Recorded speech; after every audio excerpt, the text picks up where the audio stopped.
Roll camera, and action.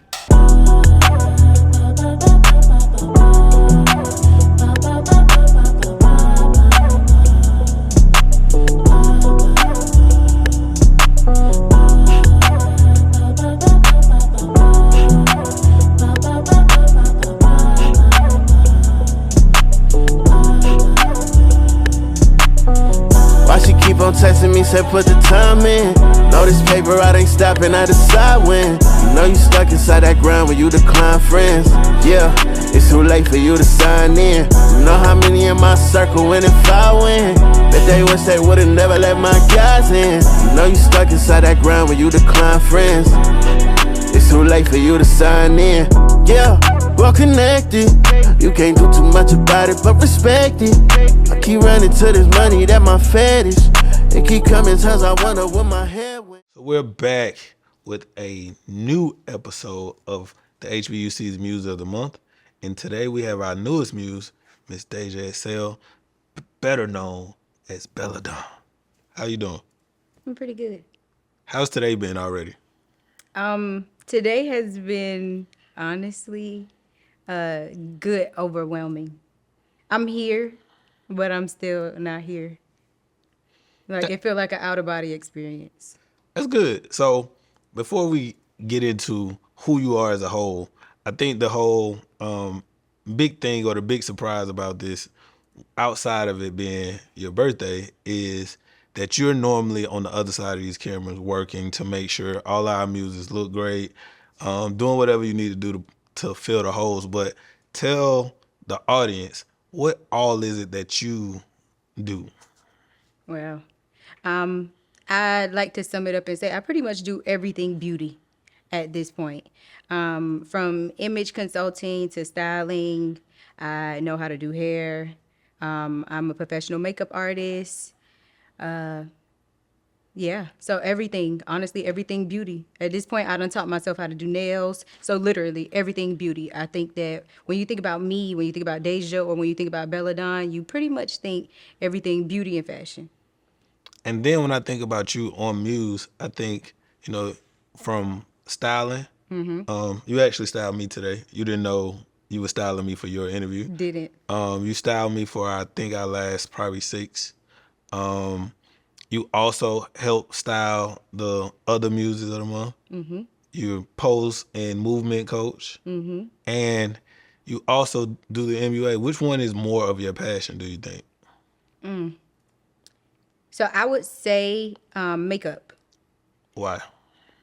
I like what makeup does to the client. So in the process of doing makeup, I always tell people, like, I consider that to be like a form of ministry in a sense, because I get to sit there and I get to compliment whoever the lady is in my chair on things that she usually think is a flaw, but I don't think so because I see it different as a makeup artist.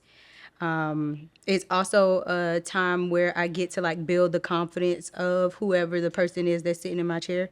And like when guys go get haircuts or when we go to the hair salon, when we go to the hair salon, we usually have like our own little man talk, woman talk, so I get to love on my clients through doing their makeup pretty much. So that's why it's my favorite part. So if you take all of your skill sets and take them all off and only do one full time for the money, which one would make the most money? And I asked that for a reason, so don't overthink. That's low-key hard. For the money? Okay, I'll say styling for the money. Only because, like, with styling, you get to charge hourly. There's, like, you can make rates based upon how many looks the person want. So with that, that's kind of one of those things where, like, that money is endless in a sense. People tend to need clothes often. You can go do closet reconstructions and different things like that to keep making money. I wanted to say makeup, but makeup is literally just makeup. You have special effects makeup, and that's where you roll into stuff like Avatar and different things like that, where that is like very lucrative. But I think clothes is something that people will always need. And you have more than one audience. You have male and women clients? I have male, women, and children. I style teens and kids as well. So the reason why I asked that setup question is because I think, and this is normally a question that's like further towards the end, but I think you're such a passion-led person. I You're, am. and I think now in this era of everybody being entrepreneurs, everybody being creative, everybody, learning a lot of the skill sets that you have, the motivation a lot of times feel like it's everybody just trying to get rich. Yeah. So I think you picking makeup and speaking about why you chose makeup, it wasn't the money. And I wanted to highlight that. Yeah. So why do you think if you could make more money, what makes you still lean more into the makeup versus just chasing the money and then doing makeup later? Mainly because I'm more so in the business of building people. Like Bars. I really do love people. Like that's the thing for me. I think if you ask any of my friends, I think if you ask anybody that like know me personally, they know that I am a lover of people. Like I try to love on you, try to meet you where you are. That's just my personality. So with makeup, my sister was the first person that gave me an opportunity to do makeup. She was born without arms, and when my sister was in college, she decided that she wanted to do some motivational speaking. And in the summer of my junior and senior year, which I started doing makeup around that time, I used to go and stay with my sister in Tallahassee. She went to FAMU. I went to FAMU. Shout out to the Rattlers. It's a lot of rattlers in my world. Yes, it is. You better know it. We're not going to let you forget it. And that was my first introduction to makeup, was doing makeup for my sister. And that's what made me take it serious. So my introduction to it was me building people's confidence from the beginning. It never was a thing where I thought about how much money I'll make from it. And even now, like if you go on my booking site, I'm probably one of the best rate makeup artists you'll actually find. And that's simply because I really want my services to be accessible, and I mainly want it to be accessible to the working class woman. I feel like she deserves to feel like somebody. So it's funny you said that because we've done a year and a half worth of muses, and I love all of them, right? Like I love everything we've pushed and everything we've tried, and I know sometimes getting the bigger celebrities makes a bigger splash and all of Yeah. that. But I think what I love most about this platform and the people that are invested in it, and me and Sean, building this thing out, is for that same reason. Yeah. Whether it's somebody who has 100 million followers or somebody who has 1,000 followers, we want to really build with people that are inspiring to us, number one. But we also don't want to treat them no less than we would treat, the Gail Beans or, Yeah. the Sorayas or whoever the stars are. And those women are stars. But I think even with that, we didn't pick them because they were stars. It just kind of happened that way. I want to be inspired. How important for everything you create is being inspired, or is it just like, hey, you can cut it on and cut it off? I think I could cut it on and cut it off. I have a really, really, really good poker face at just being able to turn stuff on and off. But granted, inspiration does help. Inspiration helps, but I just kind of know how to lock in for whatever reason. It probably comes from me being like in my upbringing, being a part of so many different organizations, or having like a dancer's background or performer background. I've been a pageant girl. I've been a professional dancer. Acting classes, just a little bit of everything. So sometimes, Not King of Diamond Dancer. no, disclaimer, not King of Diamond Dancer. So let's get into that a little bit. You from Miami. Crib. And I think Miami women are very popular right now. What is so unique about growing up in Miami? Right now goes crazy. They always been popular. I'm yes, sorry. we You are. right. We are. She is we. Very, very unique, to say the least. What is so special about being from Miami? What is it in the water down in Miami that produces so many talented, unique people? We just grow up different. Like you grow up, if you really from Miami and like you have parents and like other generations that came before you that people know to go hard. Like people know my family for going hard. My last name holds a lot of weight. So with me being one of the youngest people with my last name, all I ever seen was everybody like going hard in every way. Being from Miami also makes you different because you have like that perfect twang is what I like to call it. Like Explain. I can dress it up and make it real for you, or I can get hood. Like it doesn't really matter. I adjust and I could like shape shift in every room.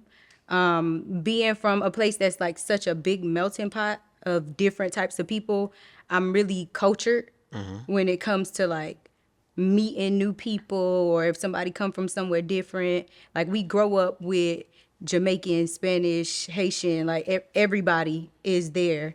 And we're all just maneuvering and trying to get it. And also growing up in Miami, you pretty much grow up fast. Like you grow up fast and you grow up trying to figure out what it is that you're going to do because you see everybody else around you got like this hustle and bustle. So, with that being said, who was like your first big inspiration? I don't know if that's a family member. I don't know if that was Trina or, you know, whoever that was. Who was the first one that you was like, I want to be like her? I want to model my style or my attitude or my fly after her.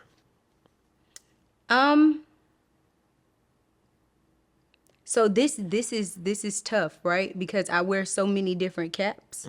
I kind of have different people for different things. Okay. As far as like my look goes, or when I started modeling and professionally, like getting publications, Nadira Ali and Corinne Jinsu was two people that I always looked at. Y'all probably like, who are they? I'm not gonna lie, I was just gonna keep it gangster. I was Yeah, gonna, you're like, gonna who roll are with they? the punches.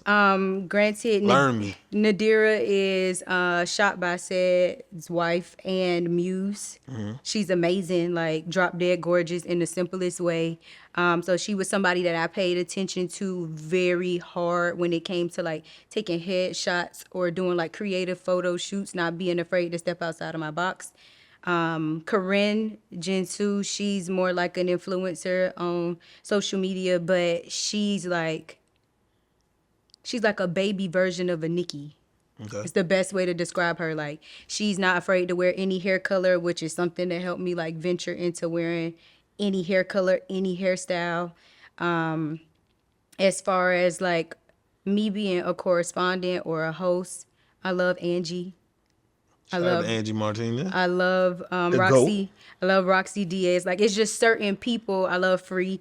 It's certain people that you could tell that they were very like down to earth girls and women, but they also like know how to be about their business at the same time. I think now we kind of talk about, you know, it's not a centered focus like we had growing up. Like we had the 106 in Parks, we had the High 97s. You kind of knew where to go for the inspiration. It's so much inspiration now. Do you think the youth that's growing up now have the same level of inspiration that you got from those women, or do you think it's different now? I do think it is different now. It's different now, but I think they have inspiration all around them as well. I think it's about perspective. The issue with the generation now is more so everybody's doing a copy and paste. And I would just look at my Drives people me to crazy. yeah, me too. It drives me crazy from the hairstyles to how we all do our makeup down to the outfits. Like it's like 10 boutiques selling the same outfit, same color, same everything. Different logo. That drives me insane. With this generation now, because everything is so copy and paste, I think that they have to learn how to be inspired by stuff and then add your own flair to it. I'm very big on like adding my own flair to it. They're forgetting the second step. They just doing the first. Yeah, they just doing the first step. I don't copy anybody's anything. I actually sit with myself and let like ideas just drop on me. I used to say it just popped up, but now I consider like when ideas just fall on you, I consider it to be a vision instead of like an idea at this point. But I build That's off my interesting. visions. So, being raised, mom and dad, you and your sister, right? How does your parents cultivate such a unique house? Because you have all this uniqueness, and your sister has I'm sure her own inspirations and everything. But with her being born without arms, they just had to cultivate a very dynamic group of young women. Yes. What do you think what was so special about your parents that they was able to keep y'all so vibrant without dulling y'all down, but still, with all y'all uniqueness?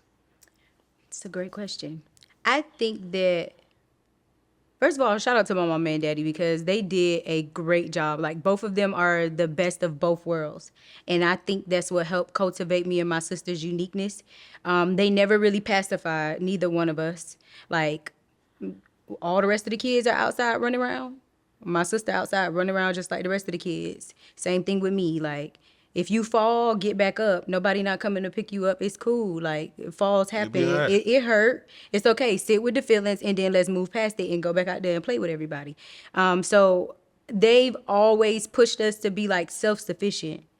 I will never forget, like, when I was like 5 or 6 years old, my parents used to tell us, you need to know how to cook, like wash your clothes, and like clean thoroughly, so that if anything happened to me or your dad, is what my mom would say, or vice versa, you and your sister would know how to take care of yourself. Y'all would only need somebody to give y'all money, pretty much. Y'all would be good with everything else. So they always kept like an open mindset because my parents were young. My parents had me at like 20, had my sister like 15, 16. I had my son when I was 21, and I was so scared. But now I'm like, oh, that was a good thing. That was Yeah. a blessing. I'm not. Yeah. I hope he don't have kids early, but I think it was a blessing because you're so close to them in what the world is doing. Yeah. And my parents always kept like an open mindset. Like, if I wanted to try dancing, let's go sign up for dance. You want to be a cheerleader? Let's sign up to be a cheerleader. I've done everything, y'all. I done been in swimming, gymnastics, tennis, played basketball, ran track. My parents literally let me do everything. Your Disney jumper Channel. trash. My everything is trash at this point. At this point, I could swim. Okay. I could swim. That can I float. can do. You got to learn how to swim. That's insane. But they always kept an open mindset and was always open to me trying things. I think the first time I really shook the room is when I went to college, got a degree, and decided I wanted to be a makeup artist. And that was the first time everybody was like, oh, Like that's what you went to like college you took to a go step do? back.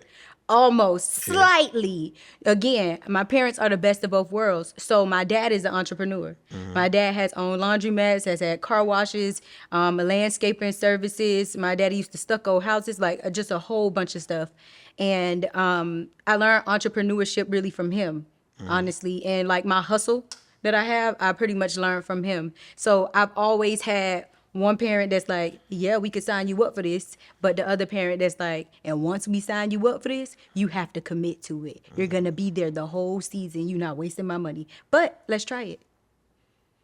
What do you think was the first time you felt like a pro in anything, whether that was modeling, whether that was makeup? When's the first, maybe it was a booking. Like, when's the first time you felt like, okay, I have exceeded the amateur stage? Oh, okay. I'll say my first set of BET awards clients, like I'm trying to think what year was that. Jeez, I'm getting old. You know? Yeah, like 2015, 2016. Yes, both years, 2015 and 2016. I had a little bit of everybody from like the Taylor sisters, Taylor girls, to June's Diary, which was Kelly Rowland's group that she had put together at that time, Pretty V. Like, it was just a lineup of people, and I'm like, whoa. Something else that made me know that I was actually like doing really good in my field was walking into certain rooms and going to certain events. And it's real like A-list icons that's like, Daysha, hey, nice to meet you. I'm like, what? They knew you. Me? Nice to meet me. Nice to meet you. This is insane. And they actually had known of me simply because of my makeup. So it was just like, wow, okay, well, maybe little old me is actually doing something pretty big. When did you feel like you didn't need a job anymore? Oof. Honestly, I've been doing makeup since I was a senior in high school. I started my business officially in 2015, but I didn't start working for myself until 2 years ago. It's literally been 2 years, just coming up on 2 So you years. just always did the corporate and the creative. Yep, I literally used to be a leasing consultant, and at my work hours were from 9 to 6.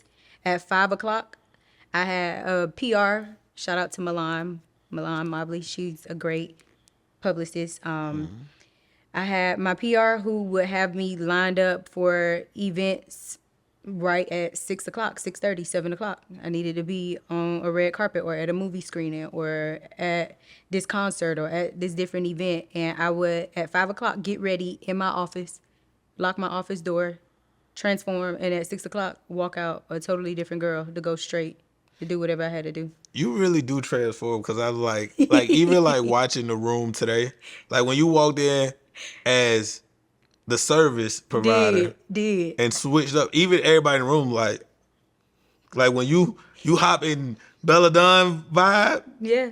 everybody in the room take notice.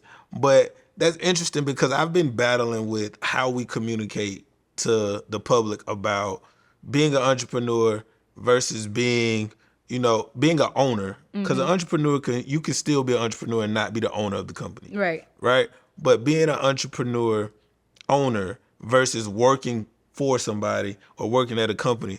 And I've been really struggling with that because it's like this message of work for yourself, don't build nobody else's dream, don't do nothing else has been beat into people so much that I think it's backfired. It is backfire because the structure at your job, if you pay attention to the structure of how a corporate business run, you need that structure as an entrepreneur.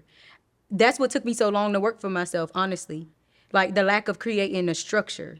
Do you feel like you worked less at your job because it wasn't yours? Like you wasn't the same level of dedicated as a worker or your word is your word to me. Yeah. And I think we've lost that, and that's why it's so hard for entrepreneurs who have moved out to build their teams. Yeah. Because we've kind of conditioned people to believe if it's not mine, I don't have to work hard. Yeah, Or if no. it's not mine, I don't have to commit to it. So I think that that's one of my superpowers.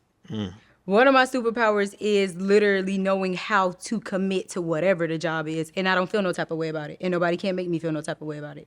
Like when I was a leasing consultant, I was the leasing consultant that was like, hey, this person gonna be late. Is there any way that we could waive the fees because they did X, Y, and Z? Like I always went over and beyond whatever my position was. If I had the position to be the PA, I don't think that that's like a little job.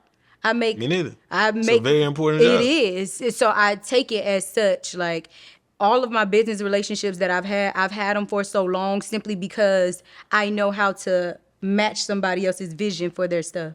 So even with this, like even with working with y'all, whatever y'all ask me to do, I'm going to do it. And then I'm fully gonna commit to it because the reality of the situation is somebody's gonna walk out and say that was Daysha's job. Yeah. And that's what matters to me the most. That's Daysha's company. That was No, Daysha's that was job. Daysha's job. Like that was Daysha's your assignment. integrity is on the line. Yeah, I don't care. I'm very big about what people say with my name in the sentence. Like that matters to me. What scares you? Honestly, not maximizing on all the potential that I actually have and that everybody sees. Which is more important?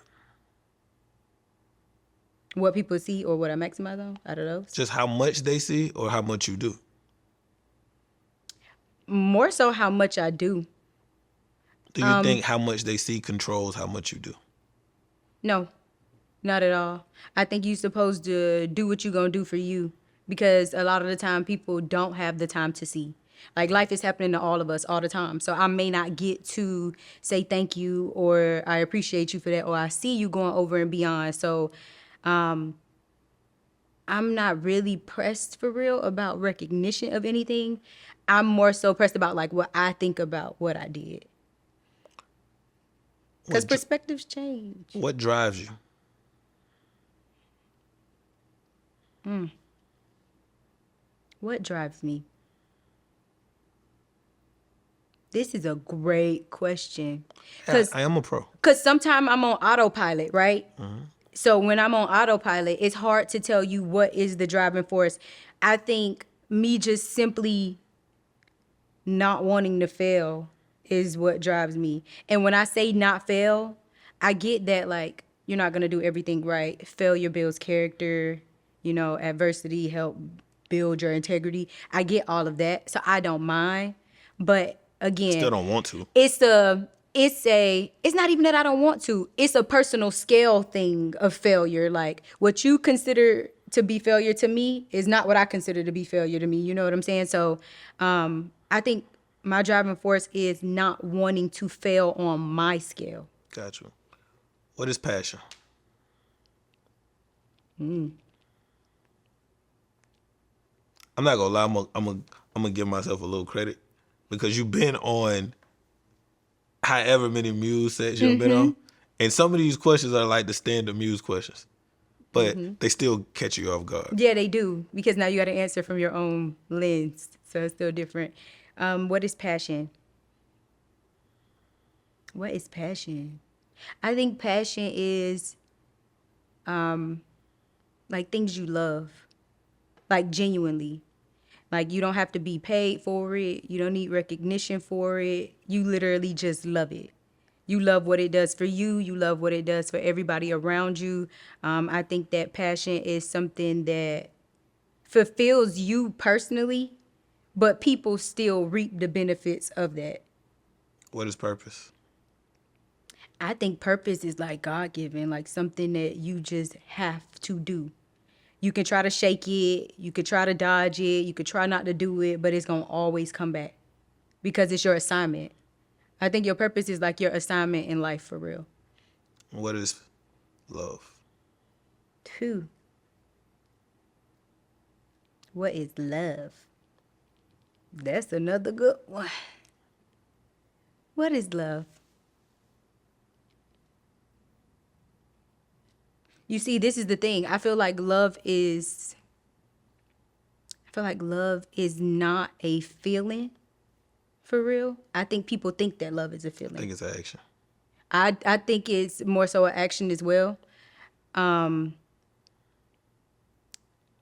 would just say that I know for a fact that love is not a feeling, right? I feel like you have to choose to love, like anything and everything, because every and anything on this earth give you a reason to not love it.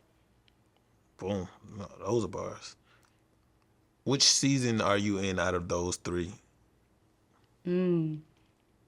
I think more purpose.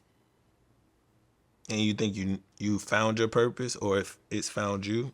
I feel like I'm somebody that I feel like I've always known what my purpose was. And I think that's what rides me so hard. And that's why I'm so hard on myself. Because I've always known from the beginning of time, like literally since I was like 6. I feel like I've known. What do you think it is? The best way to describe it is like I'm a voice.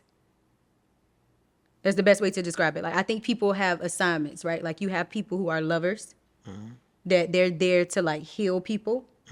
I feel like you have people who are voices. They're there to make noise and bring attention to, whether it's like good trouble or just simply like good stuff in general, bad, whatever it is. Like anybody that know me know that I'm very like boisterous. Like I'm going to say what it is that's on my mind. I'm going to always be a voice. It could be 100 of us in here. And if nobody else don't want to speak up and say it, I say it on everybody's behalf, because what we over here talking in a group for if we can't say it out loud. So I think my assignment is to be a voice. Since I was a kid, I've always had like a dream of, and it comes reoccurring like every so often, of me talking to like masses of people, like really big groups of people. I don't know what it is that I'm talking to them. Yeah, my mom is an ordained minister. I always say that I do not think being a pastor is in my path. It is not. Pastor Trav coming soon. I don't think that that's part of my thing. I feel like I can do more ministry and like loving on the people and just moving people outside of a pulpit. But I do know I'm a voice. I've always been, like, always. You know what's so interesting about that is I think so many of your skill sets and the ones that up until maybe recently, and I know you've done hosting and other things in the past, but so many of your skill sets have been you not speaking and having the same impact. And I think for you to feel Which is like cute. your purpose is to be a voice, it doesn't drive you to over speak, or it doesn't drive you to feel like you got to be the one in the room talking all the time. Yeah. So that's a very interesting thing, that you can be so confident in what your purpose is and not have to put all the attention on you all the time. Yeah. I think that even not speaking, my energy still speaks. So that's why I consider myself to still be a voice, because yes, people usually know me for my face. But once we get past my face, and I tell everybody this, once we get past my face and we get past what I look like and me being pretty and all this other stuff, listen to what I gotta say. I've always told people that.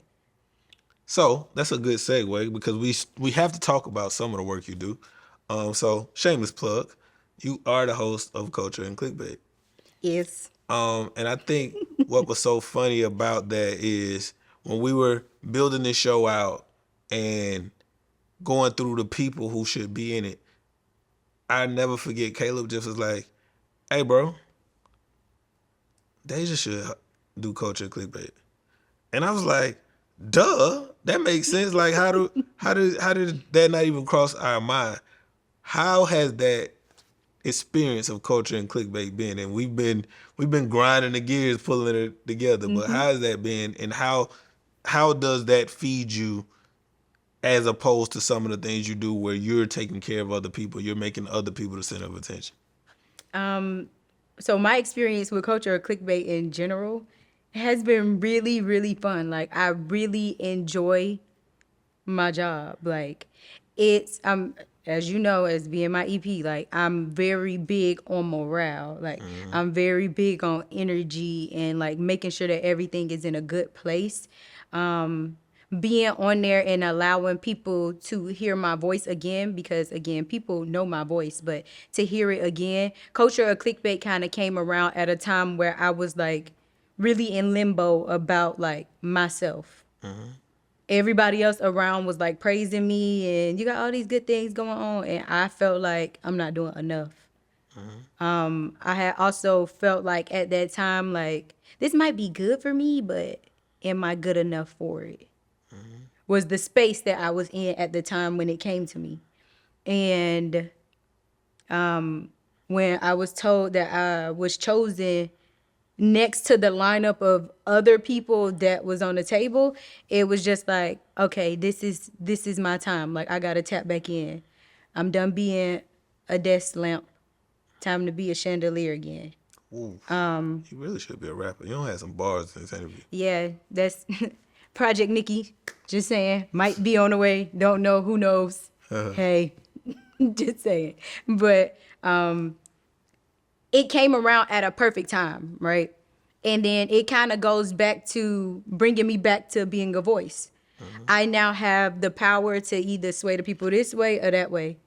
So being on culture or clickbait, it's like helped me mature with how much of a riot I want to start behind certain stuff. That's funny. Like, y'all know me. When I'm mic'd up, I These be mics mic'd is up. hot. You get hot. Man. So I really, and I don't want to hold you forever, but I really want to speak kind of to inspiration and why I'm so inspired by you, right? Outside of everything that you've said today, which is so shocking, because normally when you interview people, especially when cameras are on, you ask them, they give all these perfect answers. Every answer you've given, I can confirm that you are that way. So that's one of the inspirational things. But I think what I'm really inspired by you is your care for people and how you make people look good. Why is it that now it feels like, as a community, we just don't care about people the way we used to? And how do you hold on to that commitment to caring about people? It's a lot of people that contribute towards my everything, right? Like, I don't just wake up like this. I do wake up like this, but I don't just wake up like this. So And something that always stuck to me is when people say like the top is lonely, I always tell people you made it that way. Because I don't think it has to be. I would push back on that, but go ahead. You probably would. I don't think it has to be, right? And that's simply because you just have to remember, like, nobody gets nowhere by themselves. That's true. None of this is done by itself. Like, you didn't sit here and put up each camera, each mic, each thing. You can't do it. I actually can't put up any of these cameras. You. The thing is, you need people, right? So there's never not gonna come a time where you don't need people. And then I'm really big on just like having this God like love, like just for people in general. I don't know. I think it come from me being a helper. Literally, just from being a helper, helping my sister, helping my parents with my sister, helping my organizations and different things that I've been in, being a leader. Like, everything takes people. Everything. You So can't you do have anything to- great alone. No, and you have to take care of people in the process, which something I think everybody else can attest to is I'm a thank you, I appreciate you, I love you type person. I'm like that with people all the time. I think, and that's what resonates with me, and that's where inspiration. You really need inspiration when you're running empty on a part of yourself that you want to hold on to. I want to hold on to the community aspect of building people and pouring into people, and sometimes it does get hard, right? Because like even our slogan for the studio is we create better together. I always say things like that. We create better together. You can't do anything great alone. But I think the top isn't lonely. I think sometimes you get to the top and you're there at different periods by yourself. Because when you're trying to do something great and you're trying to pull people, number one, great people do great things. So sometimes great people have other things that they have to do that might not align with what you're doing at the time Right. or what y'all agreed to do at the time. Right. Right? But a lot of times too, when you get there, you realize that it takes a lot of time and effort to keep people tapped in. So sometimes you get there and it's not because this person or this person don't mess with you or this person don't like what you're doing, but it just takes as much time as it take you to go to the gym and sculpt your body over the 9 months or whatever it takes. It takes that same amount of time and energy pouring into every single person. It does, but I think it's a weed out process, right? And it'll always be a weed out process. Every level you tap into, you got to do a weed out process. And I just think that with that process, yes, you do leave certain people on certain levels because they don't want to elevate as well, and you can't make anybody want anything. But there's billions of people in the world. So loving on people or like giving people opportunities, I always say give a person enough rope to hang themselves. Like giving people opportunities to do stuff is something that'll like be never ending. So it's a feeling that you have to like learn how to balance out so you don't get bitter in the process with it. But you're gonna always. So my new thing is you'll always need people. Find the right people. Literally. Find people that know how to make your vision a vision. And you know that those people are here because, I've carried hair companies. Shout out to Shanice. Like, shout out to Shanice Hair, my hairstylist. Shout out to Shanice for helping us pull this off. Yes, and being my hairstylist since I was like a freshman in college. But it got to the point that people thought that I was Shanice Hair. They had never seen Shanice. But that's because I carried her vision like it was mine. Always. So I'm going to make a confession. Until 3 days ago, I wasn't sure which girl was Shanice in the group of friends. You see? So I would go to the page and try to figure out. And number one, y'all change when black women change their hair. Black women can look like 15 different fine women. I'm not even gonna lie to you.